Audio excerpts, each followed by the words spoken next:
चलिए स्टूडेंट, इस वीडियो में हम लोग स्टार्ट करने वाले हैं क्वेश्चन नंबर 14 से। और क्वेश्चन मैं पढ़ूंगा। क्वेश्चन नंबर 13 तक आप लोग का क्लियर हो चुका है गुडविल चैप्टर टीएस अग्रवाल से। तो आइए क्वेश्चन नंबर 14 पढ़ते हैं। तो 14 नंबर में देखिए क्या लिखा हुआ है। Raman and Daman are partners sharing profit in the ratio of 60:40 and for the last 4 years they have been getting annual salary, है ना। लास्ट 4 सालों से जो है उनको एनुअल सैलरी मिल रहा है। तो यहाँ पर हमें एडजस्टमेंट करने हैं, है ना। 50,000 और 40,000 जो है ये दोनों मिला करके आप कितना हो जाएगा सैलरी 90,000। तो लास्ट 4 सालों से यहाँ पर सैलरी का डिडक्शन करने होंगे आपको, है ना। अच्छा, कहाँ से घटेंगे? ये घटेंगे आपको ये इन्हीं प्रॉफिट में से, क्योंकि जब तक प्रॉफिट नहीं आएगा तब तक आप सैलरी कैसे डिडक्ट करोगे। पार्टनरशिप चैप्टर में पहले प्रॉफिट आता है एंड आफ्टर दैट आपको सैलरी डिडक्शन करने होते हैं। अब देखिए आगे पढ़ते हैं। The annual accounts have shown the following net profit after charging partners salary. तो ईयर एंडेड देखा जाए तो 31 मार्च 2019 में कितने लिखे गए हैं 1,40,000।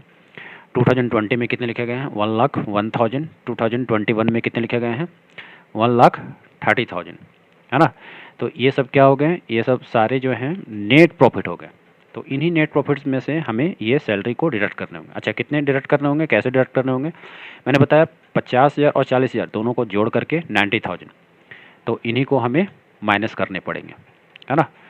और आफ्टर दैट यहाँ पर लिखा गया on 1 April 2021 Jinu is admitted to partnership for 1/4 share in profit, ठीक है। और गुडविल जो है यहाँ पर वैल्यू करना है at 4 years purchase of weighted average profit of last 3 years की बेसिस पर, है ना।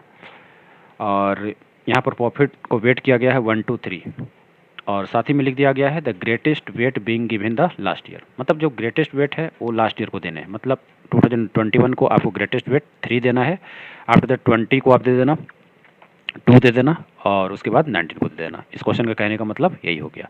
और निकालना है गुडविल। तो चलिए निकालते हैं गुडविल। तो देखिए यहाँ पर इस क्वेश्चन में जो बोला गया था गुडविल निकालने के लिए, है ना। तो हम यहाँ पर गुडविल निकाल लें।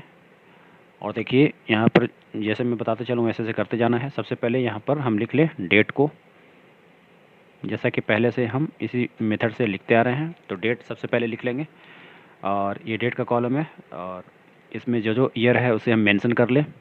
तो क्या क्या है, सबसे पहले आप 2021 लिख लीजिए क्योंकि वेट आपको ऐसा ही असाइन करने हैं। उसके बाद फिर लिख लीजिए 2020, फिर लिख लीजिए 2019, ठीक है। तो ये डेट हो गया। आफ्टर दैट फिर क्या कीजिए डेट लिखने के बाद आप प्रॉफिट लिख लीजिए। तो जिसका जैसे प्रॉफिट है वो आप प्रॉफिट को मेंशन कर लीजिए। तो प्रॉफिट लिख लेता हूँ यहाँ पर मैं प्रॉफिट। तो प्रॉफिट कितने लिखे गए हैं 2021 में 1,30,000। तो 1,30,000 मैंने यहाँ लिख दिया है। आफ्टर दैट फिर 1,01,000। तो 1,01,000 का यहाँ पर फिर से प्रॉफिट लिख दिया। फिर उसके बाद 1,40,000 इनका प्रॉफिट भी मैंने यहाँ लिख दिया है। अब करेंगे एडजस्टमेंट, ठीक है। अब करेंगे एडजस्टमेंट। जैसा कि मैंने पिछले वीडियो में आप लोगों को बताया था कि ये एडजस्टमेंट जो है कहीं भी आ सकता है, तो आपको करना है। एडजस्टमेंट में मैंने आपको थोड़ी देर पहले बताया कि 50,000 और 40,000 सैलरी है। ये क्या हो रहा है, ये जो है सैलरी मिल रहा है लास्ट 4 सालों से, है ना। और साफ क्वेश्चन में लिखा गया था कि ये जो आपके प्रॉफिट है ये बिफोर सैलरी है, ठीक है, और सैलरी काटने से पहले। तो यहाँ पर आपको सैलरी काटने होंगे, है ना, डिडक्शन के रूप में।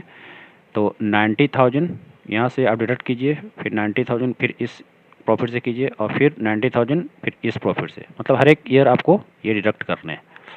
अब आएगा आपका क्या, एक तरह से एडजस्टमेंट करने के बाद आपका आएगा, आप कह सकते हो नॉर्मल प्रॉफिट। तो हालांकि following net profit before charging, है ना। तो ये नॉर्मल प्रॉफिट एक तरह से आ गया आपका नॉर्मल प्रॉफिट। तो आप इसको माइनस करो तो 1,30,000 में से 90,000 जब जाएगा तो कितना हो जाएगा 40,000। फिर 1,01,000, तो 1,01,000 में से 90,000 आपको घटाने हैं तो कितने हो जाएंगे 11,000, ठीक है, 11,000। उसके बाद 1,40,000 में से 90,000 घटाने हैं तो कितने हो जाएंगे, ये वाले हो जाएंगे 50,000, ठीक है। तो ये आ गया नेट प्रॉफिट। अब हम करेंगे वेट असाइन। जैसा कि मैंने आपको ये बताया था पिछले वीडियो में, वेट को असाइन करने हैं। और यहाँ वेट मैंने आपको बताया क्वेश्चन अकॉर्डिंग टू क्वेश्चन जो लास्ट ईयर है उसको पहला वेट देना है ना। और अच्छा सॉरी, यहाँ पर जो लास्ट ईयर है greatest weight being given to the last year, greatest weight देना है। यहाँ पर ग्रेटेस्ट वेट की बात बोली गई थी, कोई बात नहीं तो लिख लेते हैं। उसके बाद 2 हो जाएगा और उसके बाद 1 हो जाएगा सीरियल वाइज में। तो ग्रेटेस्ट वेट उसी को देना है जो लास्ट ईयर में होगा। अब उसके बाद फिर आपको सीरियली ऐसे अरेंज कर देना है। अब चलिए फिर अब निकालेंगे वेटेड प्रॉफिट। वेटेड प्रॉफिट, तो वेटेड प्रॉफिट हम कैसे निकालते हैं, आपको मैंने बताया था जो भी प्रॉफिट होगा नॉर्मल प्रॉफिट उसे हम मल्टीप्लाई करते चलेंगे। तो चलिए मल्टीप्लाई कर ले, ये हो जाएगा 12 पर 12340 है ना, मतलब 1,20,000। ये वाले कितने हो जाएंगे 22,000, ये वाले कितने हो जाएंगे 50,000 है ना। अब वेटेड प्रॉफिट जो भी निकला है इसे हम प्लस कर लेते हैं। प्लस करने के बाद क्या आता है 1 2 3 0 होगा। आफ्टर दैट 5 to 7 हो गए और फिर 2 to 4 1,47,000 आ गए। तो 1,47,000 ये क्या आ गया, ये आ गया आपका वेटेड प्रॉफिट है ना। और चलिए एक बार कैलकुलेटर से भी चेक कर लें, आपको मैं कैलकुलेटर से भी दिखा दूं ये कैलकुलेशन सही जा रहा है कि नहीं है ना, एक बार चेक कर लेना चाहिए। वैसे उम्मीद करता हूँ ये सही जाएगा। 1,20,000 प्लस करते हैं, उसके बाद 22,000, उसके बाद प्लस कर लेते हैं 5,000, ठीक है। तो कितने आ रहे हैं, ये आ रहे हैं 1,47,000, बिल्कुल सही है। अब हम निकाल लेते हैं वेटेड एवरेज प्रॉफिट। तो वेटेड एवरेज प्रॉफिट निकालना मैंने आप लोगों को ऑलरेडी बताया था पिछले वीडियो में, वेटेड एवरेज प्रॉफिट। तो जो भी वेटेड प्रॉफिट है सम ऑफ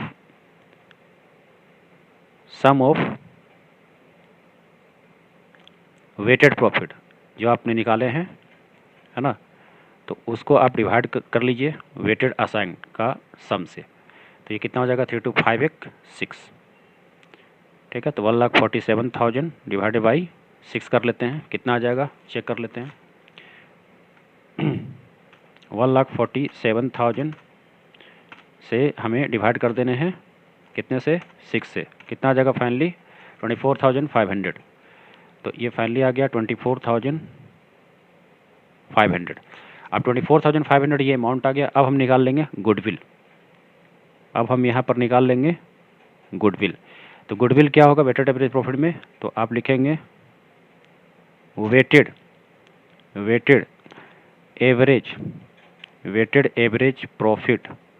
यहाँ पर कितना हुआ था, ये 2 हुआ है, मैं 2 लिख लेता हूँ। 5 to 7 7 to 9 है ना। तो ये हो जाएंगे आपके 1,92,000। अब 1,92,000 यहाँ मैं पहले लिख लेता हूँ 1,92,000। अब इसे डिवाइड करते हैं 6 से, कोई दिक्कत नहीं है। 1,92,000, थोड़ा सा कुछ मिस्टेक हो जाए आप उसको फिर से चेक कीजिए और वहाँ से आपको सुधार लेना है। पूरा क्वेश्चन काटने की जरूरत नहीं है। कुछ बच्चे क्या होता है कुछ बच्चे क्या करते हैं कि थोड़ा सा मिस्टेक हुआ तो वो पूरा काट लेते हैं क्वेश्चन को, नहीं ऐसा नहीं करना है। अगर पॉसिबल हो तो वहीं पर आप सुधार लीजिए। 32,000। अब ये 32,000 जो आया है ये हो गया आपके वेटेड एवरेज प्रॉफिट। तो 32,000 इसको मल्टीप्लाई करने हैं कितने से, इनको मल्टीप्लाई करने हैं 4 से। तो मल्टीप्लाई करने के बाद क्या आएगा 4 2 जा 8, 4 3 जा 12। तो ये आ गया आपका 1,28,000। हाँ, और ये इस बार आपका आंसर जो है करेक्ट आ गया। चलिए ठीक है, अब आते हैं नेक्स्ट क्वेश्चन पर। और नेक्स्ट क्वेश्चन पढ़ने से पहले ये आपका नया टॉपिक है और इस टॉपिक का नाम है super profit method. Super profit method. तो इससे पहले ये टॉपिक पढ़ाने से पहले मैं आपको कुछ कॉन्सेप्ट यहाँ पर क्लियर कर दूं कि सुपर प्रॉफिट मेथड आखिर होता क्या है, ये आप समझ लीजिए। देखिए सुपर प्रॉफिट मेथड, तो इसका फॉर्मूला हो जाएगा एक्चुअल प्रॉफिट जो भी होगा उसमें से नॉर्मल प्रॉफिट को आप माइनस कर दें। कहने का मतलब ये हो गया एक तरह से कि एक्सेस ऑफ नॉर्मल प्रॉफिट से जितना ज़्यादा प्रॉफिट होगा उसे ही हम कहते हैं सुपर प्रॉफिट। तो जैसे यहाँ पर आप कह सकते हो कि इसका एक तरह से फार्मूला बन जाएगा। और फार्मूला क्या बन जाएगा, जो भी आपका एक्चुअल प्रॉफिट है तो actual profit we have to minus from normal profit, है ना। तो एक्चुअल प्रॉफिट में से आपको नॉर्मल प्रॉफिट को माइनस कर लेना है, ठीक है। तो यहाँ पर हम लिखते चलेंगे क्वेश्चंस, यहाँ पर फार्मूला वगैरह जो है मैं लिखते चलता हूँ। पहले मैं आपको फिर से समझा दूँ कि देखिए कोई भी अमाउंट ऑफ कैपिटल होता है employed year different profit to different enterprise, है ना। तो हर एक इंटरप्राइज के लिए डिफरेंट टाइप से प्रॉफिट जो है वो हो सकते हैं।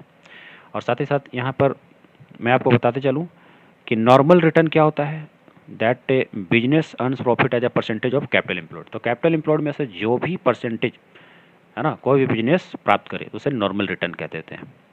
ठीक है, तो excess of actual average profit over normal profit. ठीक है, तो मैं इसको डायरेक्ट फॉर्मूला ही लिख देता हूँ जिससे कि आपको कॉन्सेप्ट क्लियर हो जाए।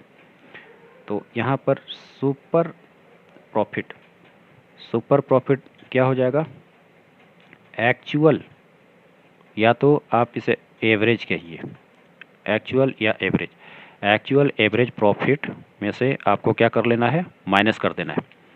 अच्छा, कितने को क्या माइनस करना है यहाँ पर, नॉर्मल प्रॉफिट को। ठीक है, नॉर्मल प्रॉफिट को। ठीक है, तो यहाँ पर हम माइनस कर देंगे, तो super profit equal to actual average profit, इसमें से हम माइनस कर लेंगे नॉर्मल प्रॉफिट को, है ना। तो इससे क्या निकल जाएगा, सुपर प्रॉफिट। और इसके द्वारा फिर एक गुडविल का फॉर्मूला बनेगा, गुडविल इक्वल टू क्या हो जाएगा, गुडविल हो जाएगा super profit, super profit multiply by number of year of purchase, number of year of purchase, number of year of purchase. तो ये फॉर्मूला भी मैंने यहाँ पर आपको लिख दिया है। और आइए क्वेश्चन सॉल्व कर ले, और बाकी सब वही होता है जो आप पहले सीखते आ रहे हो, बस यहाँ पर सुपर प्रॉफिट आ गया है ना। तो क्वेश्चन नंबर 15 देखते हैं, तो इससे आपका कॉन्सेप्ट और भी क्लियर हो जाएगा। आइए, तो क्वेश्चन क्या कहता है, मैं आपको पढ़ के दिखाता हूँ, आपके सामने क्वेश्चन प्रस्तुत करता हूँ। Question number 15, the capital of the firm of Anuj and Benu, ये कितने लिखे गए हैं, 10 lakh, and market rate of interest is 15%, है ना। अच्छा, एक बात और बता दूं, यहाँ पर actual profit, average profit minus normal profit, तो यहाँ पर नॉर्मल प्रॉफिट निकालने का भी फॉर्मूला होता है, क्योंकि बिना नॉर्मल प्रॉफिट आप निकाले ये गुडविल कैलकुलेट नहीं कर पाओगे। तो क्या होता है, तो जो भी टोटल कैपिटल इम्प्लॉयड होता है, total capital employed by the firm, तो जो भी टोटल कैपिटल इम्प्लॉयड होगा उस पर आप ये देखो कि रेट कितना है, नॉर्मल रेट परसेंट कितना है ना। तो इससे आप नॉर्मल प्रॉफिट निकाल दोगे। तो आइए क्वेश्चन को सॉल्व कर ले। तो यहाँ पर देखिए क्या बोला गया है क्वेश्चन नंबर 15 में कि अनुज एंड बेनू दो पार्टनर्स है, और इसका टोटल कैपिटल इम्प्लॉयड कितना है, 10 लाख, है ना, और मार्केट रेट ऑफ इंटरेस्ट 15%। तो इसी कैपिटल इम्प्लॉयड पर आपको जो है ये 15% लगा देना, जिससे आपको नॉर्मल प्रॉफिट निकल जाएगा।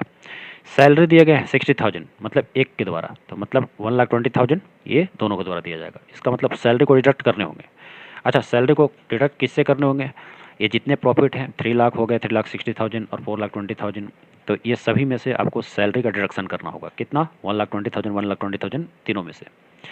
उसके बाद आपको गुडविल निकालना है 2 ईयर्स ऑफ परचेज के हिसाब से, और last 3 years average super profit के हिसाब से आपको निकाल देना है। तो आइए गुडविल कैलकुलेट कर लें, और यहाँ पर सबसे पहले मैं लिख दूँ टोटल कैपिटल एम्प्लॉयड। तो टोटल कैपिटल एम्प्लॉयड, तो टोटल कैपिटल एम्प्लॉयड कितना लिखा गया था, 10 लाख। ठीक है, तो टोटल कैपिटल एम्प्लॉयड 10 लाख मैंने लिख लिया है। आफ्टर दैट नॉर्मल रिटर्न, ठीक है, यहाँ पर जो रेट है कितने लिखे गए हैं उस पर, 15%, 15%। तो यहाँ पर नॉर्मल प्रॉफिट हम निकाल लेंगे, नॉर्मल प्रॉफिट, तो ये नॉर्मल रेट ऑफ रिटर्न हो गया, नॉर्मल रेट ऑफ रिटर्न, ये आपने समझ लिया है, पूरा लिखने की जरूरत नहीं है, बाकी आपने समझ लिया, आप लिख सकते हो। तो नॉर्मल प्रॉफिट हम निकाल लेंगे इसी 10 लाख पर। ठीक है, 15% यहाँ पे करेंगे, ये 00 आप काट लो, तो कितना आ जाएगा, ये 15 पर 1 2 3 4, 1,50,000 रुपीज़ आ जाएगा। ठीक है, नॉर्मल प्रॉफिट ये निकल गया। अब नॉर्मल प्रॉफिट निकल गया है, तो एक्चुअल एवरेज प्रॉफिट भी हम पता कर लें। तो एक्चुअल एवरेज प्रॉफिट पता करने के लिए हमें क्या करना होंगे, एडजस्टमेंट, है ना। अब क्वेश्चंस में जो था एक तरह से क्या लिखा गया था, प्रॉफिट फॉर लास्ट ईयर, तो एक तरह से ये प्रॉफिट लिखा गया था सभी ईयर्स का। तो मैं इसका प्रॉफिट जो है लिखते चलूँ। सबसे पहले क्या था, जो डेट था प्रॉफिट फॉर लास्ट 3 ईयर, अच्छा इसमें क्वेश्चन में डेट नहीं लिखे गए, कोई दिक्कत नहीं है, डेट एज्यूम कर लीजिए। तो 3 लाख, 3,60,000, जैसे फर्स्ट ईयर का डेट था 3 लाख, उसके बाद है 3,60,000, आफ्टर दैट फिर क्या लिखा गया है, 4,20,000। ठीक है, तो ये प्रॉफिट है, मतलब ये आप मान सकते हो फर्स्ट ईयर का, ये सेकंड ईयर का और ये थर्ड ईयर का, है ना। तो ये सभी का प्रॉफिट हो गया। अब हम यहाँ पर कर ले एडजस्टमेंट। तो मैंने पहले ही बता दिया था कि एडजस्टमेंट हम करते हैं, कोई भी सैलरी वैलरी है तो उसे डिडक्ट कर लेंगे। तो सैलरी यहाँ पे कितना हो जाएगा, तीनों में हम 1,20,000 माइनस करते चलेंगे। 1,20,000, 1,20,000, ठीक है। अब आ गया आपका एक्चुअल प्रॉफिट। ये एक्चुअल प्रॉफिट है। एक्चुअल एवरेज प्रॉफिट तो अभी हम निकालेंगे, पहले हम एक्चुअल प्रॉफिट देखें क्या आता है। तो 3 लाख में से 1,20,000 माइनस कर ले तो 10 में से 2 गया 8, 1,80,000। फिर 3,60,000 में से माइनस करेंगे, 6 में से 2 गया 4, ये आ जाएगा 1,40,000। फिर इसको अगेन माइनस करेंगे तो 2 में से 2 गया 0, 4 में से 1 गया तो 3, है ना। उसके बाद फिर कितना आ जाएगा 1 2 3 4, मतलब ये आ गया 3 लाख। इसे टोटल कर ले तो कितना आ जाएगा 8 4 12, 3 1 4 1 5, 1 2 3 4, मतलब 5,20,000 ये आ गया है। अब देखिए, अब निकाल लेते हैं यहीं पर एवरेज एक्चुअल प्रॉफिट। तो एवरेज एक्चुअल प्रॉफिट का फॉर्मूला क्या हो जाएगा, वही जो एक्चुअल प्रॉफिट आपने निकाला है, जो एक्चुअल प्रॉफिट आपने निकाला है, जो टोटल नंबर ऑफ ईयर कितने हैं 3, इसे आप कर लो डिवाइड। तो कितना जाएगा, डिवाइड करते हैं 5,20,000, 5,20,000 डिवाइड बाई 3 कितना आ रहा है, ये आ जा रहा है 17,333। अच्छा, ये जो है आपका एक तरह से पॉइंट में आ जा रहा है। यहाँ पर जहाँ तक मुझे लग रहा है कुछ मिस्टेक हुआ है, और मैं इसको थोड़ा सा चेक कर लूँ क्यों ऐसा हो रहा है। अभी मैं देख लेता हूँ। 3,60,000 15% मैंने निकाला था 10 लाख पर, तो ये भी सही निकला था 1,50,000। अच्छा, तो नॉर्मल प्रॉफिट तो आपको माइनस करने होंगे वही एवरेज एक्चुअल प्रॉफिट में से, है ना। दूसरी बात, ये वाला चीज़ मैं चेक कर लूँ। यहाँ पे 10 में से 2 गया 8, 2 में से 1 गया 1, 1,80,000। 6 में से 2 गया 4 और 3 में से 1 गया 2। अच्छा, 6 में से 2 गया 4, 3 में से 1 गया 2, ये हो गया आपके 2, कोई दिक्कत नहीं है। 2 में से 0 और 4 में से 1 गया 3, है ना। 3 2 5 1, यहाँ पर आ जाएंगे 6, बस ये मिस्टेक था। तो अब इसे देखते हैं चेक करके।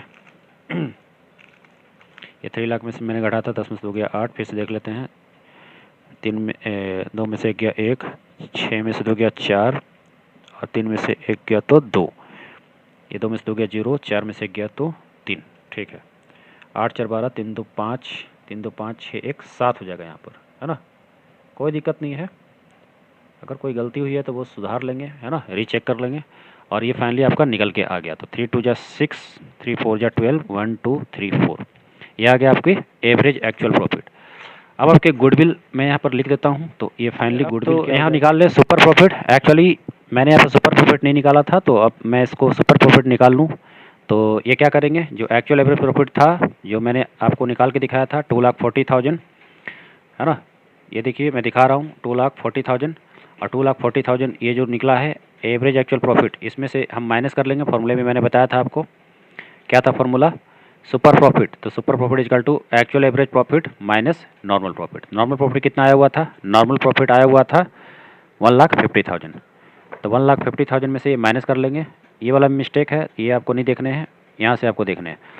2,40,000, 2,40,000 में से यहाँ पे माइनस कर लेंगे 1,50,000।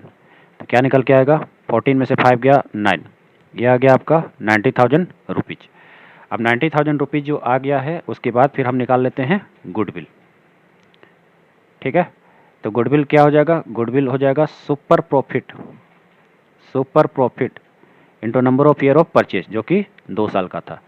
तो 90,000 आपका सुपर प्रॉफिट है, और इसमें आप मल्टीप्लाई कर लो 2 से, तो आ गया आपका आंसर 1,80,000 रुपीज़, ठीक है।